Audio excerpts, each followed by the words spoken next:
Delegates immune की दुनिया में एक डेलीगेट की असली ताकत उसकी रिसर्च से झलकती है। कहते हैं ना, खाली बर्तन ज़्यादा बचता है। बिना रिसर्च अगर कोई बोलने आएगा तो आवाज़ तो ज़रूर होगी, लेकिन असर नहीं होगा।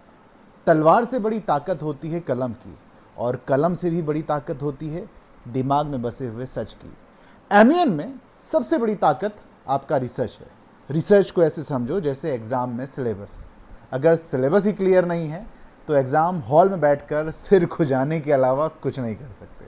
उसी तरह अगर एमियन में एजेंडा की रिसर्च नहीं की तो आपकी सीट भरी रहेगी, लेकिन दिमाग खाली रहेगा। अब सवाल यह है कि रिसर्च कहाँ से और कैसे करें। सबसे पहले समझो कि आपका एजेंडा आपकी स्टीयरिंग व्हील है और कंट्री पोर्टफोलियो आपका इंजन। दोनों में तालमेल होना, कोऑर्डिनेशन होना बहुत ज़रूरी है। रिसर्च शुरू करने के लिए स्टेप 1, एजेंडा को सिंप्लीफाई करो। अब सवाल आता है कि एजेंडा समझे कैसे, उसको सिंप्लीफाई कैसे करें। एजेंडा कोई रॉकेट साइंस नहीं है, इसे अपनी रोज़मर्रा की ज़िंदगी से जोड़ो। मान लो एजेंडा है वाटर स्कैसिटी इन अफ्रीका। अब सीधे इंसाइक्लोपीडिया खोलने की ज़रूरत नहीं है। पहले सोचना है कि पानी की कमी क्यों है। क्या ड्रॉट है, पॉपुलेशन ग्रोथ है, या क्लाइमेट चेंज। इस तरह टुकड़े टुकड़े में इशू को तोड़ो। स्टेप 2, अपने पोर्टफोलियो के पर्सपेक्टिव को समझो। सोचो आपके घर की टंकी हर रोज़ सुबह भरती है, धीरे धीरे पानी आधा आने लगे, एक दिन तो नल से सिर्फ हवा आने लगे, घर में झगड़े शुरू हो जाएंगे। कोई कहेगा बाल्टी मेरी है, कोई कहला बर्तन पहले धुलेंगे, और इस तरीके से लड़ाई झगड़ा होगा।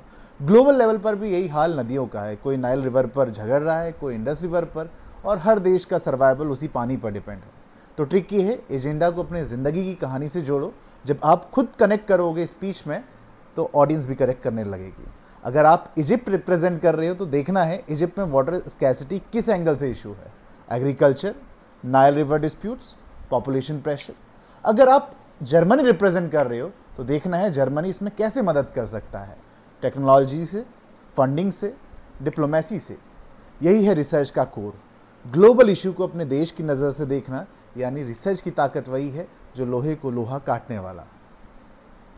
आपका आर्ग्यूमेंट तभी असरदार होगा जब उसमें फैक्ट्स का तेज, स्टैट्स का वजन और पास्ट ट्रीटीज की गूंज होगी। एक और एग्जांपल से समझते हैं। लेट्स एज्यूम एजेंडा है स्पेस डिब्री। इसे आसान करने के लिए मान लो एक कॉलोनी में आपका घर है और कॉलोनी के सब लोग वहाँ कूड़ा डाल रहे हैं। पहले आपको फ़र्क नहीं पड़ता था, फिर धीरे धीरे इतना कूड़ा भर जाता है कि मेन गेट बंद होने लगता है, कार निकलनी मुश्किल हो जाती है। शुरू में सब इग्नोर करते हैं, लेकिन धीरे धीरे वो ढेर इतना बड़ा हो जाता है और गली में बदबू फैल जाती है। अब मोहल्ले वाले सोचते हैं कि चलो मिलकर सफाई कर लेते हैं, नहीं तो जीना मुश्किल हो जाएगा। बस यही कहानी है स्पेस डिब्री की। एक का नुकसान सबके लिए प्रॉब्लम बन सकता है। अब सोचो स्पेस भी एक कॉलोनी है और डिब्री वही कचरा। इस कचरे में से सब कुछ बिगड़ने लगेगा।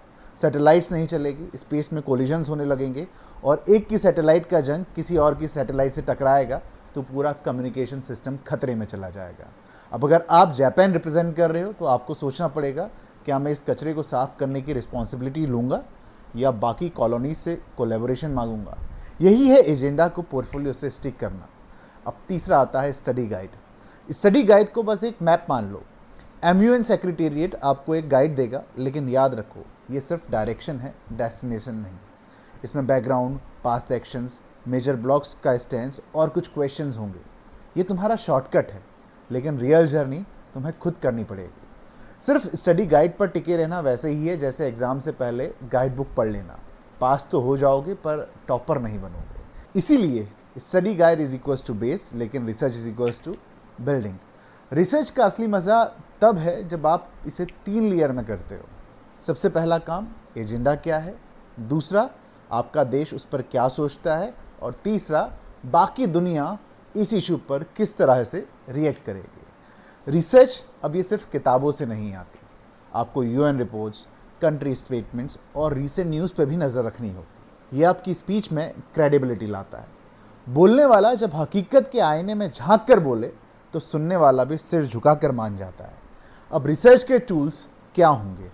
यूनाइटेड नेशंस की ऑफिशियल वेबसाइट्स जैसे UN reports, WHO, UNICEF, UNEP वगैरह। रेप्यूटेड न्यूज़ एजेंसी जैसे BBC, Al Jazeera, the Hindu et cetera. Research paper, journals और थिंक टैंक्स। और सबसे important, government websites of your country portfolio. AI tools की बात करें तो हाँ, चैट जीपीटी या बार्ड जैसी चीज़ें यूज़ कर सकते हैं, लेकिन सिर्फ एज एन असिस्टेंट। एआई तुम्हें ओवरव्यू दे सकता है, पॉइंट्स ऑर्गेनाइज करने में मदद कर सकता है, लेकिन याद रखना एआई कभी आपके दिल की आवाज़ और क्रिएटिविटी रिप्लेस नहीं कर सकता। तो बैलेंस रखो, 20-25% एआई, बहुत ज़्यादा बोल रहा हूँ, बाकी मेहनत अपने हाथ की। ये मैक्सिमम है, ये जो 20-25% का फिगर दिया है ये मैक्सिमम है। कोशिश करना कि इसे 10 से 15% ही रखो। अब एक बार फिर से उसी एग्जाम्पल पे वापस जाते हैं, space debris and its threat to satellites, और आप रिप्रेजेंट कर रहे हो इंडिया को। रिसर्च का तरीका होगा, सबसे पहले आप इंडिया का इसरो और स्पेस प्रोग्राम कितना एडवांस है इस बारे में पढ़ोगे। इंडिया की सैटेलाइट्स पर स्पेस डिब्री का क्या खतरा है ये पढ़ोगे। पास में इंडिया ने यूएन कोपस में क्या स्टैंड लिया है ये पढ़ोगे। इंडिया की प्रायोरिटीज़ क्या हो सकती हैं, affordable space, safety tag, global cooperation, debris removal treaties वगैरह वगैरह, ये सारी चीज़ें पढ़ोगे।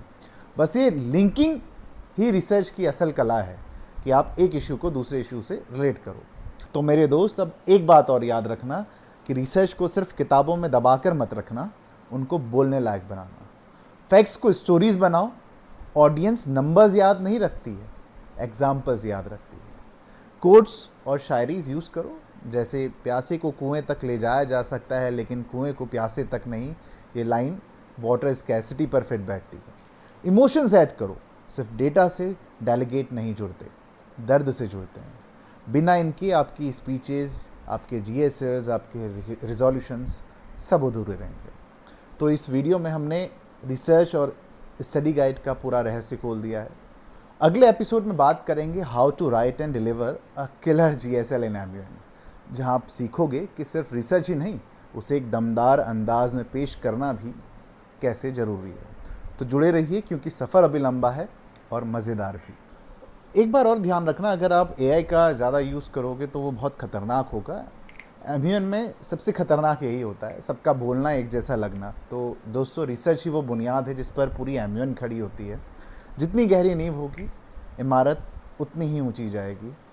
अगर रिसर्च मजबूत है तो जीएसएल से लेकर रिजोल्यूशन तक सब आसान लगेगा। और हाँ, अगली वीडियो में हम क्या बात करेंगे मैंने आपको पहले ही बता दिया है, how to write and deliver a killer GSL, यानी आपकी पहली स्पीच कमेटी में कैसी होनी चाहिए, क्या टोन होना चाहिए, क्या स्ट्रक्चर होना चाहिए, और कैसे ऑडियंस और चेयर दोनों को इम्प्रेस करना है। तो अगली बार जब आप एमयूएन में एंट्री करें तो सिर्फ टाई और ब्लेजर ही शार्प ना हो, आपके फैक्ट्स भी उतने ही शार्प हों, तभी आप असली डिप्लोमेट कहलाओगे।